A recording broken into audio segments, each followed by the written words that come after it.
Hi everybody, Bearded Rogue here again, and I wanted to talk about a couple of things, and I want to preface this by saying that I am looking at this as an educated outsider.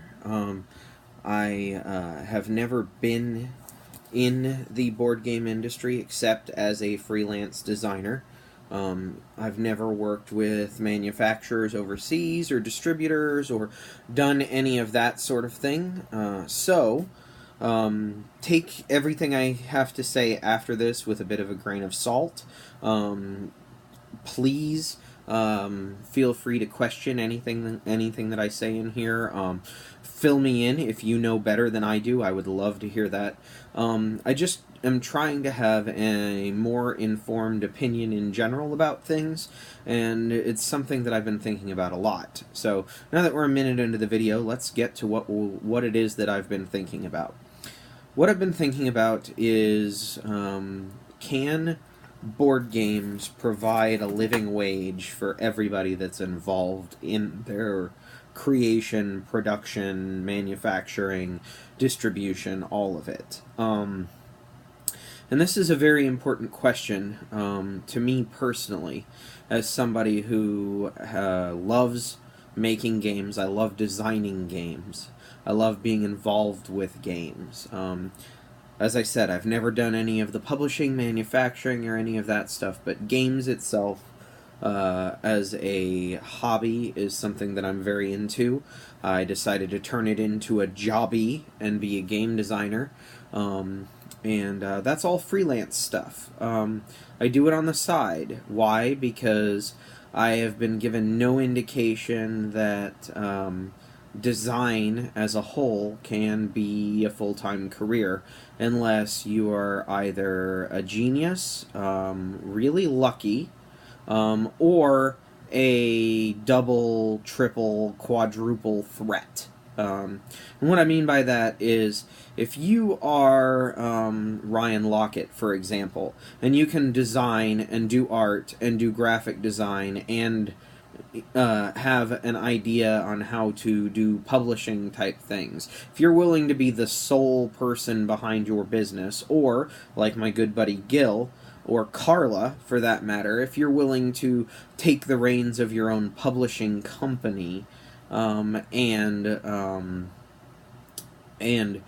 do everything yourself, then I can see where that has worked. I know that Gil puts in a ton of hours doing what he's doing.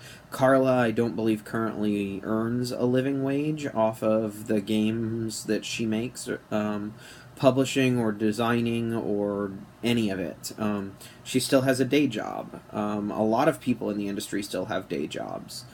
And it's led me to, kind of look at it, long term. What am I hoping to get out of this? What am I looking to do long term? I do IT stuff right now. I say IT stuff. I work for a large telecommunications speech recognition platform, or I help manage a large speech recognition platform.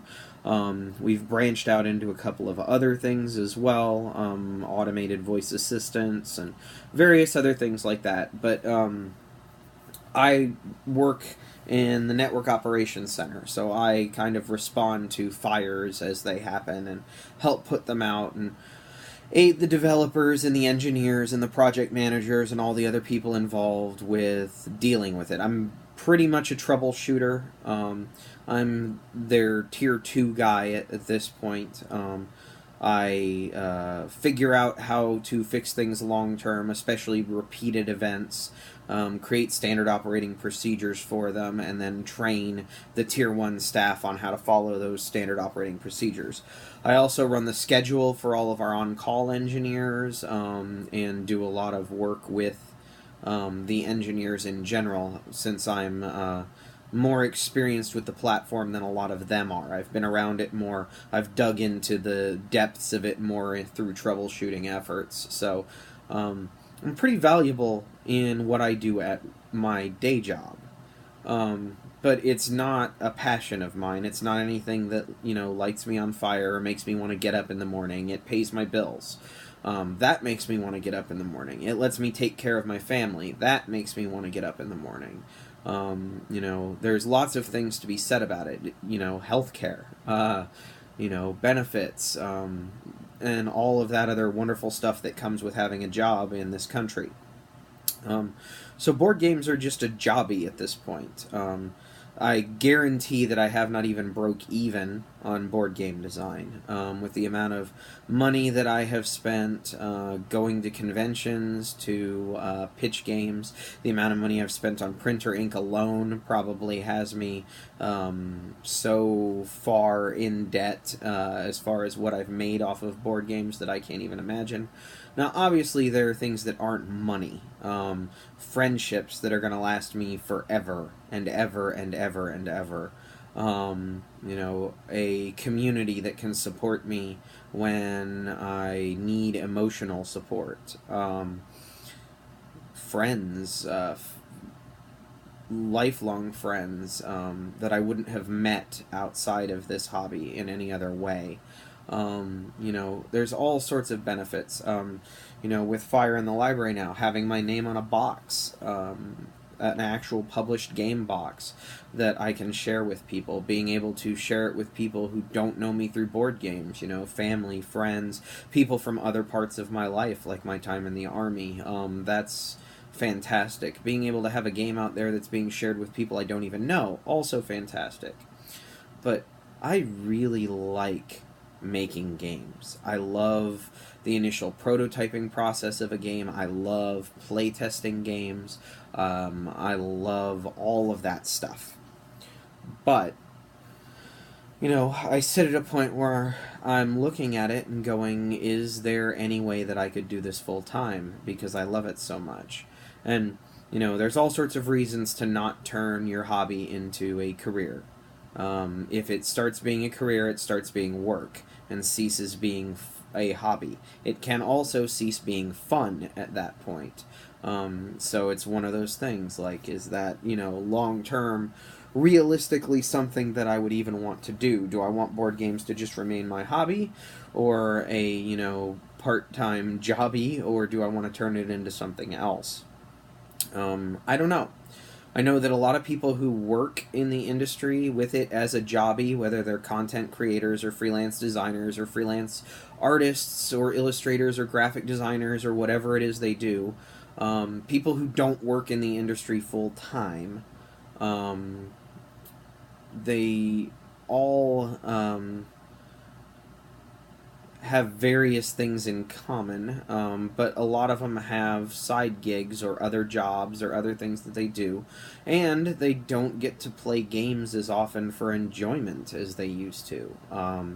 Whether they're playing games so that they can create reviews, or learning games so that they can create rules walkthroughs, or taking pictures of board games, or designing games and playtesting prototypes. There was a period last year where I hadn't played a published game in 3 months. Every game I had played was a prototype, mine or somebody else's.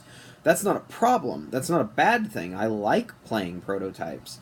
And I like playing my own prototypes, but I do have a wall of games behind me that occasionally I would like to play as well. So, a lot of the people who are in the industry making games don't get to play games nearly as often as the people who just consume what the industry produces. Is that what I want? Do I want to, risk never playing a published game, or playing published games extremely rarely? I don't know. I don't know what the answer to any of these is. Like I said, I'm only speculating on things. But to return to the overall question, now that we've kind of gotten me and where I'm at out of the way, can the people involved in making games make a living wage off of doing it? Is that something that we can do? And my number one answer is I don't know. That's one of the reasons I'm recording the video, one of the reasons why I'm thinking about it and looking at it and researching it, is I don't know if it's possible. I know that some people can do it full time, but can everybody in the design chain? I don't know. I do know that most of the designers who do it full time are meeting one of two criteria. They are either, well, three criteria. I'll say three because one of them just popped into my head. So, first is they are a designer who has a mega hit and maybe several mega hits. Like, we're talking Ticket to Ride level hit. Will allow somebody to do design and only design full time. Very rare. The amount of games that are being released, on average, there's only so many that are going to be mega hits. Even the evergreen titles, there are only so many that are going to be mega hits. The scope of our hobby is much smaller than a lot of people realize. Like, a lot of games print like 3,000 copies and that's it. Like, ever. All time. 3,000 copies done. That's it for the game. That's a very, very small number when you're looking at it and thinking about it, in the grand scheme of things. Like, compared to the number of people who exist in the world, very small. Compared to the number of people who exist in board gaming, also very small. You think about something like Gen Con, where 50,000 people or more attend on the regular, and 3,000 copies of a game is considered kind of normal. Now, that's maybe just a print run number. Again, I don't work in the industry, but I know that most of the larger companies print, 10,000 or whatever. They're not printing 3,000 or 2,000 or 1,000 copy print runs. I think one of the things that really holds the hobby back from allowing people to have a living wage is just economies of scale. The more of something you print, the cheaper each individual unit of that thing is. That's just the basics. Because of the nature of manufacturing, setting up a factory to print a product is more time consuming than actually physically printing the product. So a lot of the time or a lot of the money that is spent in board gaming is getting the machines at the factory set up for your board game, getting the dies, getting the molds, getting anything that you need for your specific game. And then, the factory's actual time printing it is less than that. Because once the machines are set up, they just, roll it off. So if you're printing, 3,000 copies, or you're printing 10,000 copies, or you're printing 50,000 copies, like one of the larger companies, you don't dodge the initial bullet of having to get the machines configured. You have to pay that cost no matter what. The actual time on the machines where they're doing their thing and printing your game is less of a factor, but it's stuff that can be lengthened or shortened based on what you are printing or how many you are printing.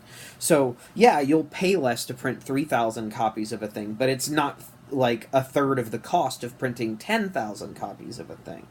So, economies of scale are a big thing that's kind of holding the board game industry back, because when you print things in such low quantities, board games are a physical product, they cost money to manufacture.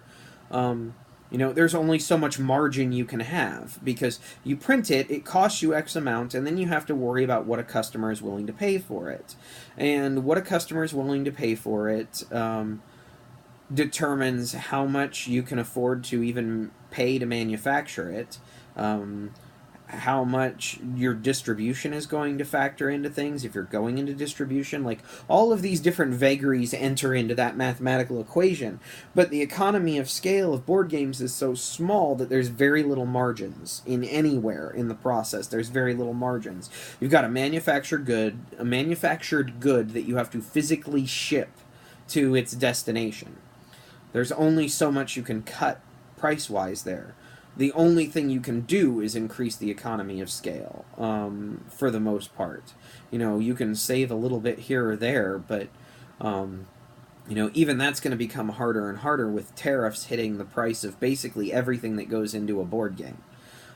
If you think board games' margins are low now, wait until the tariffs kick in.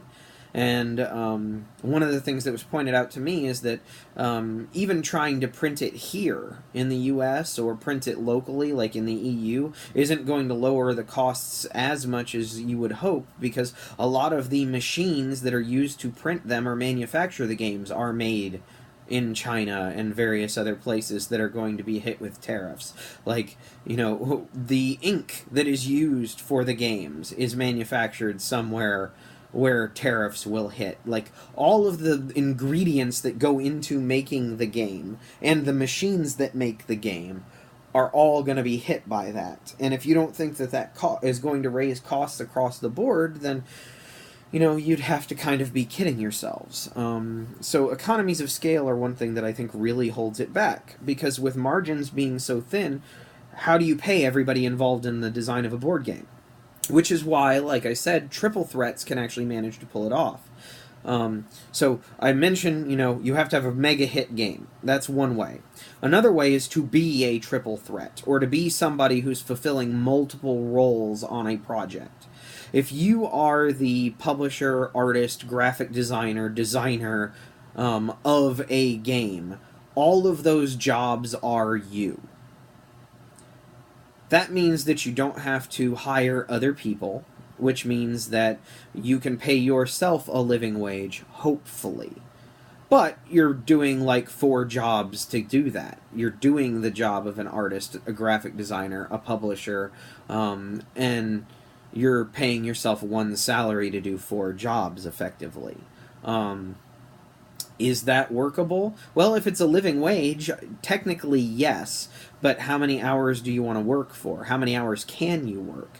You know, do you have other obligations in your existence? You know, do you have a family? Do you have, you know, other hobbies? Do you have, you know, at that point, do you have time to actually play games?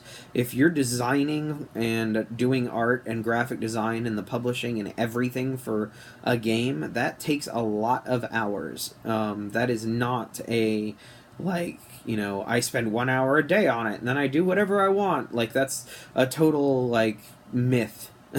That doesn't exist anywhere in the industry. There's nobody in the industry who's spending an hour a day on something unless they're producing 1 product a year maximum, and, you know, that's, you know, that rate is even then seems to me kind of ludicrous. Like, I don't know if you could spend an hour a day for a year and actually produce a game. If you were trying to do everything in it, I don't know.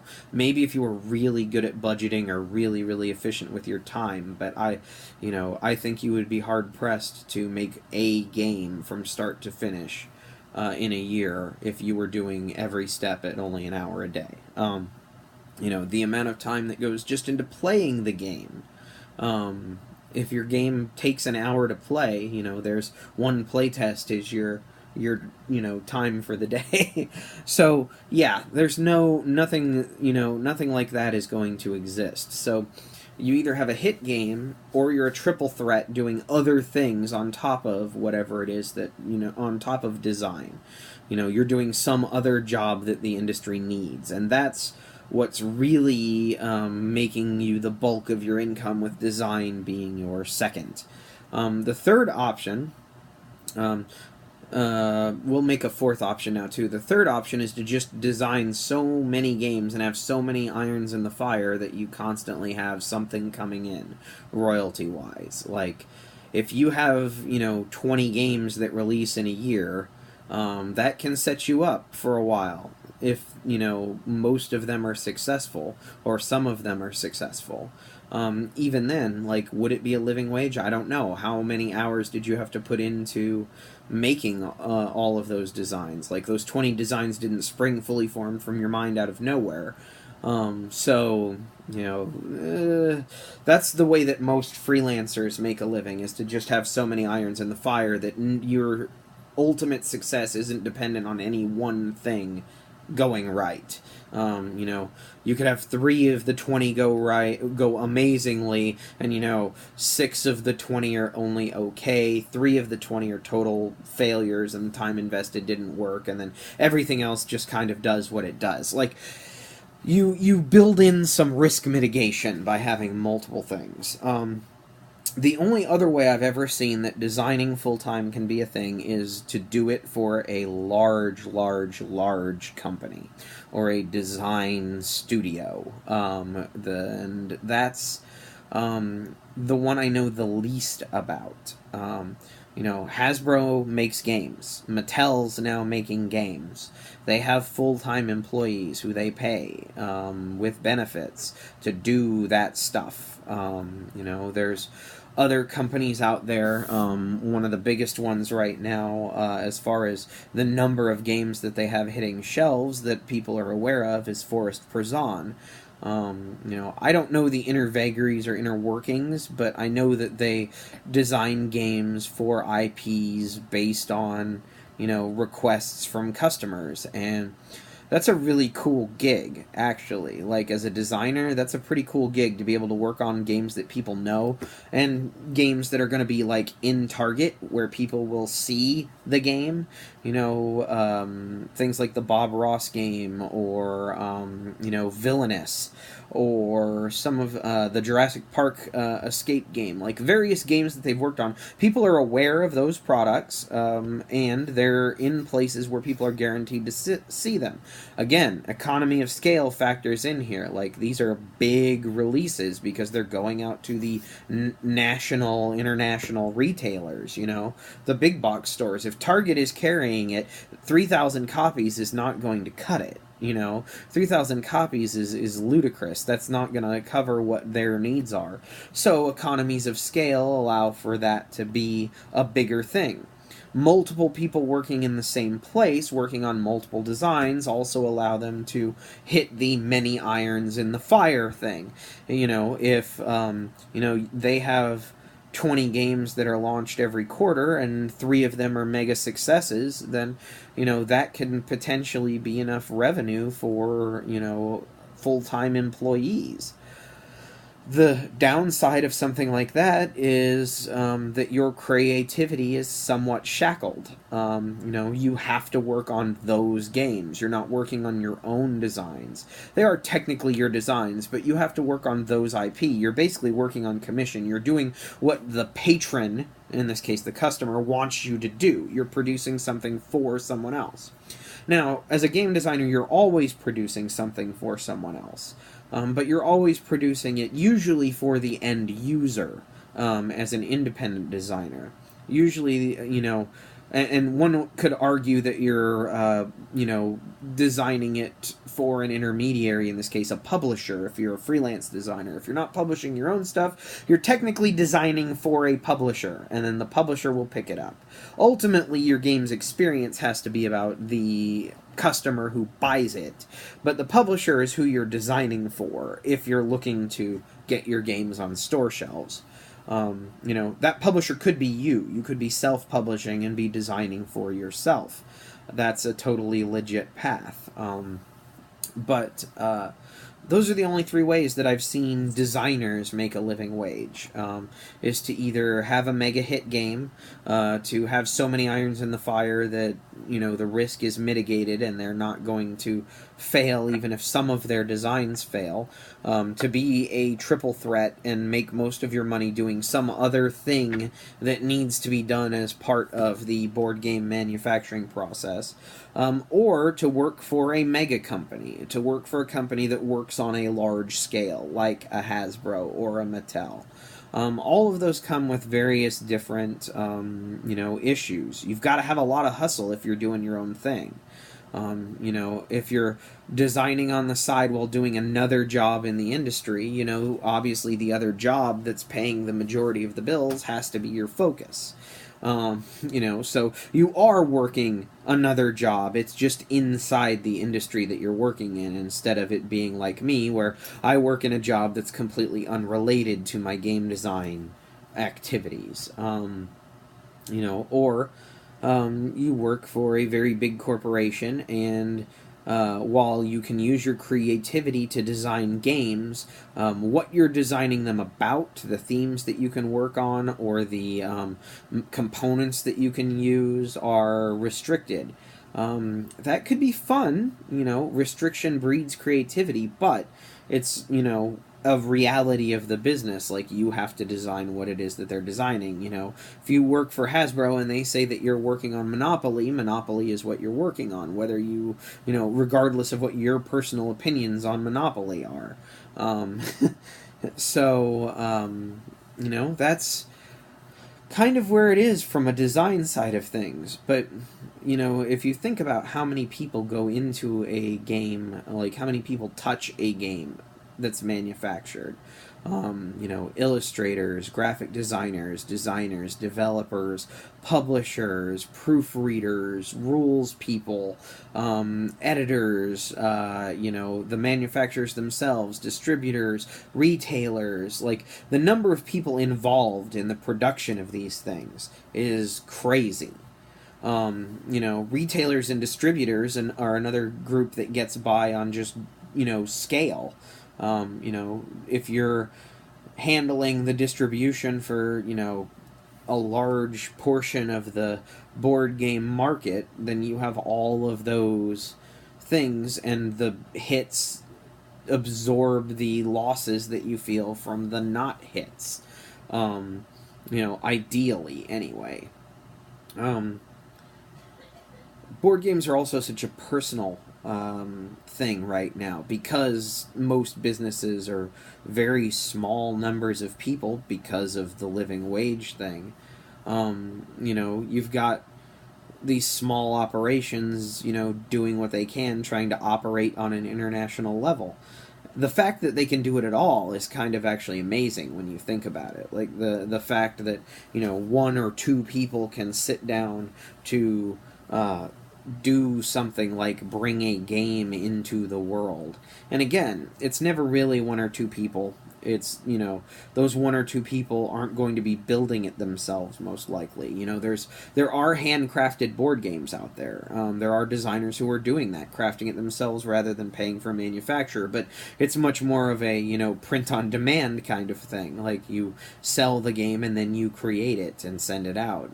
You don't occasionally you may build some stock ahead of time when you have time, but even then, like, now you're a manufacturer on top of things, which is yet another thing in the industry that you could do. I don't know. This is pretty long and rambly because I don't have all of the data.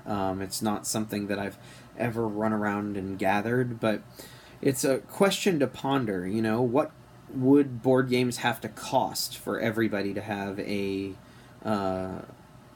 to actually be able to be paid a living wage when working on them? What would they have to cost? How many would you have to print at once? What kind of scale would they have to be sold at? Are we talking board games couldn't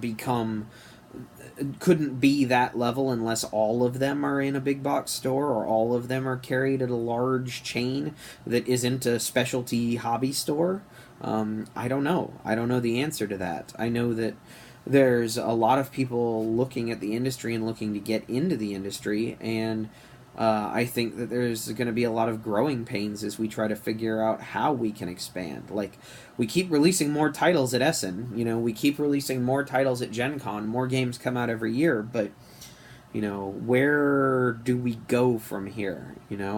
How much larger can the hobby get with its current framework, operating on the scale it does? Or is the, large design collective or the large company the way of the future, like with the indie guys, on Kickstarter hustling their asses off to produce stuff? Like, is that the way it's just always going to be? There's going to be 2 to 3 tiers? I don't know. I don't think that the industry will be able to move away from freelancers anytime soon, or volunteers in a lot of regards. I think freelance artists, freelance graphic designers, freelance developers, I think all of those things are going to have to continue to exist in the industry because, the necessity of having multiple projects going on at once means that you kind of have to work with multiple people. I look at the rulebook proofreaders. A rulebook proofreader comes in at a certain phase in the process. each company that they work with is only going to have so many games in that phase in the process. Like, even when we're looking at like Essen or Gen Con launch periods where there's maybe multiple games that need to be ready to go, you know, there's definitely a busy season, as it were. But like, even there, like, one company is only going to have how many books? You know, how many games does a company release on average? You know, even the big companies aren't releasing, you know, 20 games a month. You know, the market isn't at that point yet. You know, there's a lot of little guys releasing stuff. And, you know, I think I've seen lately a lot more people, and maybe it's just because I'm seeing it now, I've seen a lot more people complaining about the quality of game design, or the quality of the art, or the quality of the components, or the quality of the manufacturing. Like, people are very, very focused on this kind of stuff, and that's not a bad thing, but, you know, is it a symptom of the, you know, shotgun approach? The, you know, well, we can either try to have one mega hit game that if it bombs we're screwed, or we can release 20 games this year, and if 3 of them work, then we're fine. You know, I don't know. I think maybe it is. I think that may also be why we're seeing more games coming out. You know, and distributors play a part in this as well. You know, distributors have to know that they can carry your games and actually offload them. And if you're, you know, one person with one game, unless it's Gloomhaven or another mega hit, like, do they have any guarantees that they're actually going to move that product and not lose money on it? You know, they're paying you for it, and, you know, then trying to make their, you know, money when the retailers purchase it from them, and then the retailers are trying to make money off of it when the customers purchase it from them. You know, I don't know. I don't know what the overall solution is. I'm not a business major. I'm not a financials guy. I'm not in the industry in that way. But it's something that has been on my mind a lot recently, as far as, you know, is this possible? Like, can you, from start to finish, pay everybody in the process a living wage? I don't know. I don't know exactly where everything would have to meet. I do know that it's a luxury hobby with a very small scale in as far as manufacturing goes, and that's going to limit it quite a bit in many regards. There's only so far it can go. You know, do games need to cost more? Maybe. I know that a lot of publishers are pushing things that direction. I know that video games keep going up in price, but there's still only so much the market will bear. Like, I remember when video games were $50, and now they're, you know, averaging $60. Will the market pay more than $60? I don't know, but they may need to, depending on what they're willing to accept as far as the quality of things. It's, you know, like that with board games. You know, and that's not to say that, like, everybody's cutting corners and everybody's scraping by and, you know, oh my god, doom and gloom, the hobby's over and it's horrible. No, not at all. The hobby is doing pretty damn good, all things considered. It's just got a lot of these growing pains that it needs to figure out, and, you know, with the number of people who are looking at working in it, you know, I think a living wage would be a great way to get more people involved, but unless it's feasible, there's no reason to try to get more people involved. Anyway, this has been long and rambly. We're already at a half an hour or so. You know, I figured I would just throw this out there for discussion. Again, please feel free to educate me on anything that sounds like I'm just talking out my ass, or anything that's obvious I don't know as much as you do. I would welcome the conversation. It's something that I think about a lot, because ultimately I love making games. I love making games. But I don't know how I fit, and you know, right now jobby works. You know, my day job pays my bills and takes care of my family and allows me to continue pursuing my jobby. and I've had some success now with Fire in the Library, Back to Earth being signed, and we're gonna get some more stuff out there, starting at basically BGG Con, my next con. Like, I'm getting everything ready for pitching there, so that I can hopefully continue the process and continue publishing, or being published, I should say. But, that's, it is what it is. Look at the future and try to figure out where you're going, and it'll kind of help you when you're looking to get there. The big thing is you have to pick a direction, and I'm still in the fact-finding research stage of what direction do I want to go in, and I don't know the answer. But I know that a lot of people are in a similar position, and, we'll see. We'll see what happens. I don't know what I want to do in the hobby other than design games. I don't know if I want to try to become a triple threat, have another skill that I offer, so that I'm in the industry but also, doing design. I don't know. I don't know. That's not even to mention all the people who run convention stuff. We're not going to get into it because it's already too long. This video is already long enough, I should say. It's not too long. It's however long it is. But I'm going to go ahead and let you guys go. And, again, I welcome conversation on this one because it's something that's interesting to me and I think interesting to a lot of people. And I know that there are a lot of people who know better than me about this stuff. And I'd love to hear more because I want to know. So that's it for today, guys. Later.